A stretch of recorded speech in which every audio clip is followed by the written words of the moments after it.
जिस मुगल बादशाह के परचम तले एक समय भारत की अधिकतर रियासतें सिजदा करती थीं, बदलते समय के साथ उसकी बादशाहत सिमटकर सिर्फ दिल्ली तक रह गई। उस मुगल राजा को अंतिम सांस तक अंग्रेजों से डरकर जीना पड़ा और कहा जाता है कि जब मौत हुई तो उनकी कब्र को मुकम्मल पहचान तक न मिल सकी और आज भी यह संशय कायम है कि उन्हें असल में कहाँ दफन किया गया था। हम बात कर रहे हैं आखिरी मुगल शासक बहादुर शाह जफर की। 62 साल की उम्र में गद्दी संभालने वाले बहादुर शाह ने हिंदू धर्म की मान्यताओं को सर आंखों पर रखा, गौ हत्या पर बैन लगाया और फिर अंग्रेजों से लोहा लेते हुए 7 नवंबर 1862 को लंबी बीमारी और देखभाल के अभाव में उनकी मौत हो गई।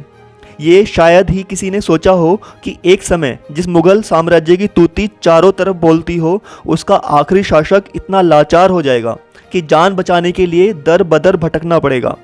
1837 में जब वो राजा बने तब हिंदुस्तान में मुगल साम्राज्य महज नाम का रह गया था। अधिकतर भूभाग पर अंग्रेजों का शासन था और छोटी छोटी रियासतें भी दिल्ली की जगह अंग्रेजों को टैक्स देने लगी थीं और मुगलों का खजाना खाली हो चुका था। अंग्रेजों के बढ़ते प्रभाव की वजह से बहादुर शाह जफर भी सरेंडर कर चुके थे और उनकी पेंशन पर जीवन बिता रहे थे। लेकिन 1857 की आज़ादी की लड़ाई में कुछ रियासतों के राजाओं ने एकजुट होने की सलाह दी तो बूढ़े जफर भी खुलकर अंग्रेजों के खिलाफ खड़े हो गए। जफर के इस कदम ने उनकी जिंदगी को दोजख बना दिया। उन्हें गिरफ्तार करने के लिए दिल्ली में अंग्रेजों की हलचल तेज हो चुकी थी, लेकिन बादशाह ने खुद को महल में कैद कर लिया। जफर को डर सता रहा था कि अगर वो अंग्रेजों के हाथ लगे तो मौत पक्की है। इतिहासकार बताते हैं कि महल छोड़कर वो कुछ दिन पुराने किले और हुमायूं के मकबरे में भी छिपे, लेकिन लुका छिपी का यह खेल ज़्यादा दिनों तक नहीं चल सका और अंग्रेजी अफसर हॉटसन ने उन्हें गिरफ्तार कर लिया। गिरफ्तारी के अगले दिन बादशाह को और भी बड़ी त्रासदी झेलनी पड़ी जब हॉटसन ने उनके 2 बेटे और एक पोते की सरेआम गोली मारकर हत्या कर दी। जफर पर मुकदमा चलाकर उन्हें देश से निकाल दिया गया।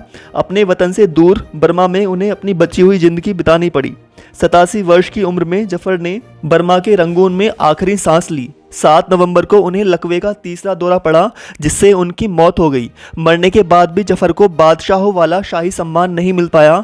कुछ इतिहासकार बताते हैं कि उन्हें जहां बंदी बनाया गया था उसी घर के पीछे दफन कर दिया गया, लेकिन उस कब्र को कोई खास पहचान नहीं दी गई। वे चाहते थे कि उन्हें दिल्ली के मेहरौली में दफन किया जाए, लेकिन उनकी आखिरी इच्छा पूरी नहीं हो पाई। जफर शायर भी बहुत अच्छे थे। वो कहते हैं, कितना है बदनसीब जफर, दफन के लिए 2 गज जमीन भी ना मिली कुएं यार में। और भी ऐसे वीडियोज़ के लिए जुड़े रहिए इफेक्ट्स ऑफ इंग्लिश पर। जय हिंद।